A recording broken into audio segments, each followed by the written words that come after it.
Assalamualaikum warahmatullahi wabarakatuh. Saya akan menjelaskan tentang penjualan dan pemasaran menurut undang-undang. Semoga apa yang saya sampaikan bermanfaat dan menambah wawasan bagi kita semua. Jadi di masa pandemi seperti ini, kita sangat sulit untuk melakukan penjualan barang atau produk dengan secara langsung. Tetapi kita bisa melakukan transaksi jual beli dengan memanfaatkan media sosial, dengan memanfaatkan kemajuan teknologi dan sebagainya. Jadi, perdagangan melalui sistem elektronik itu diatur dalam Peraturan Pemerintah Nomor 80 Tahun 2019 tentang perdagangan melalui sistem elektronik. Jadi, dalam undang-undang ini itu mengatur tentang pihak-pihak yang melakukan persyaratan penyelenggaraan kewajiban pelaku usaha, iklan, penawaran, penerimaan, konfirmasi, kontrak, pembayaran, pengiriman barang, penukaran barang dalam perdagangan dengan sistem elektronik. Jadi jelas di sini dikatakan bahwa undang-undang ini mengatur tentang penjualan sistem elektronik yang mana dengan tujuan untuk melindungi penjualan ataupun konsumen. Jadi tidak perlu ragu dan tidak perlu takut untuk melakukan penjualan barang atau produk melakukan sistem online. Kemudian, suatu usaha dimulai dari mana? Ada 3 cara memulai berusaha. Yang pertama, merintis usaha baru. Jadi di sini bisa dikatakan bahwa merintis usaha baru itu kita dapat membuat produk atau barang dengan tema baru atau dalam hal-hal baru. Jadi kita harus mencari ide yang baru untuk membuat suatu produk dengan tujuan untuk mendapatkan keuntungan. Dan kemudian membeli perusahaan orang lain. Nah, di sini maksud membeli perusahaan orang lain adalah dengan kita dapat membeli barang atau produk milik orang lain yang kemudian kita jual kepada orang lain dengan tujuan untuk mendapatkan keuntungan yang sebanyak-banyaknya.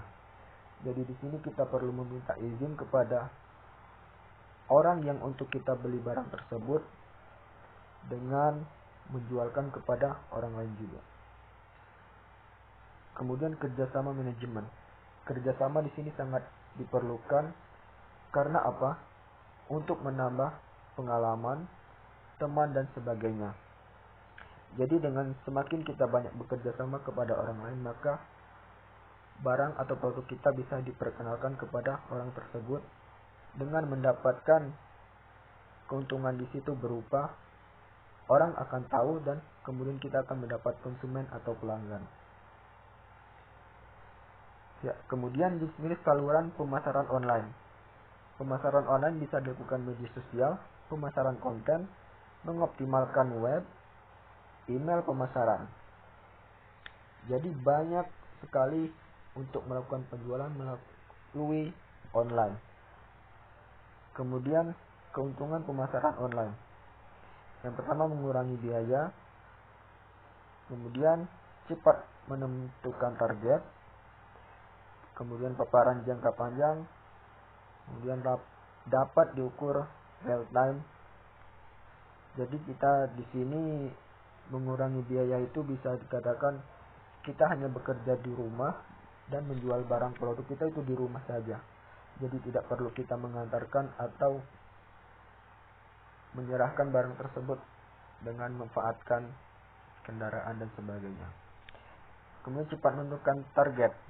Ya, jadi di sini media sosial itu luas, apalagi di zaman sekarang. Jadi kita bisa menemukan target atau konsumen itu dengan mudah dengan memanfaatkan media-media sosial dan sebagainya.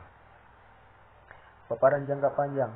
Paparan jangka panjang ini kita bisa menjual barang melakukan media sosial itu tidak dalam ditentukan waktu.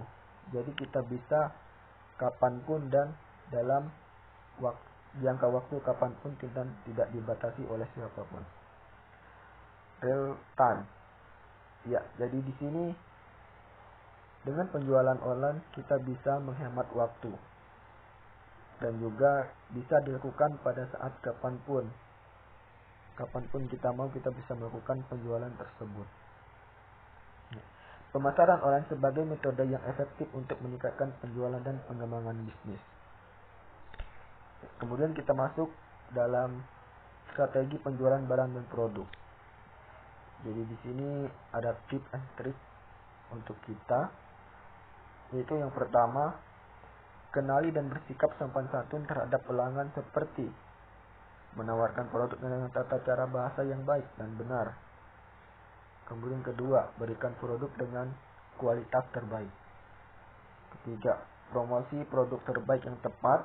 Misalkan gunakan media sosial seperti Instagram, WhatsApp, YouTube, Shopee, dan lain-lain. Kemudian, buat produk menarik dan kreatif. Misalkan membuat merek atau logo dan ciri khas lainnya di produk Anda. Nah, jadi di sini penting merek dan logo. Karena untuk menandakan bahwa itu memang produk dan barang yang kita ciptakan.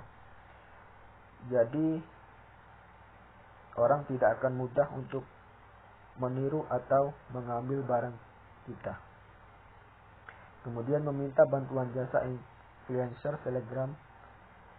Tujuannya yaitu supaya produk kita bisa dikenal lebih banyak orang.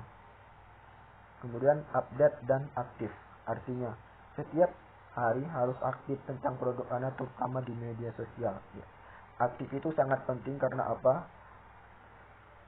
Orang bisa melihat setiap progres produk yang kita ciptakan itu benar-benar baik dan kualitasnya juga terbaik.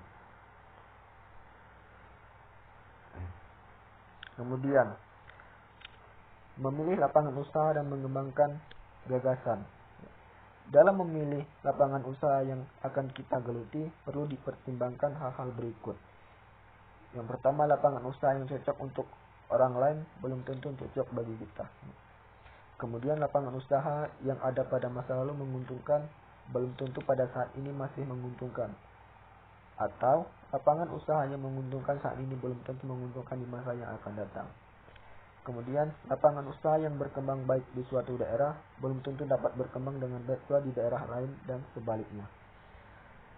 Kemudian, dalam memilih lapangan usaha, perlu melihat dan mengkaji kondisi internal dan kondisi eksternal di mana usaha dijalankan karena faktor internal dan eksternal. Ini akan sangat menentukan kesuksesan dalam menjalankan usaha. Kemudian, keunggulan kompetitif dalam berkewirausahaan. Kunci sukses wirausahaan agar produk dapat berdaya saing. Yang pertama, memiliki integritas, tanggung jawab, kreatif, dan penuh inovasi. Kedua, pandai mencari pangsa pasar yang disesuaikan dengan daya beli masyarakat pada produk atau jasa. Yang ketiga, kualitas produk atau jasa harus unggul. 4. Harga produk atau jasa harus kompetitif. 5. Pelayanan atau servis harus lebih unggul. Yang terakhir, penyebab utama kegagalan menangkap peluang usaha. Ya, jadi berbagai penyebab utama kegagalan menangkap peluang usaha itu banyak banget, terlalu banyak. Merupakan hal-hal yang harus kita hindari. Ini merupakan penyebab utama kegagalan tersebut. 1. Hanya bersemangat di awal, setelah itu berhenti, menyerah dan lenyap atau hilang, tidak terdengar lagi. Yang kedua, hanya sekedar ikut-ikutan atau mengikuti tren yang ada di sekitar. Ketiga, kurang dedikasi atau tidak sepenuh hati. 4. Perencanaan dan pengelolaan keuangan yang buruk. 5. Pengamalan manajemen atau pengelolaan usaha yang minim dan buruk, kurang disiplin atau tidak terencana dengan matang. 6. Memilih lokasi usaha awal yang asal-asalan dan tidak strategis. 7. Pengendalian bisnis yang tidak konsisten, kurang teliti. 8. Manajemen piutang atau penagihan yang buruk dan tidak tegas. 9. Kurang yakin bahwa bisnisnya dapat berhasil. Di sini merupakan penyebab kegagalan dalam berusaha. Jadi kita perlu belajar dari kegagalan ini. Semoga usaha kita itu bisa mendapatkan keuntungan dan selalu berkembang setiap waktu. Mungkin itu saja yang bisa saya sampaikan. Wassalamualaikum warahmatullahi wabarakatuh.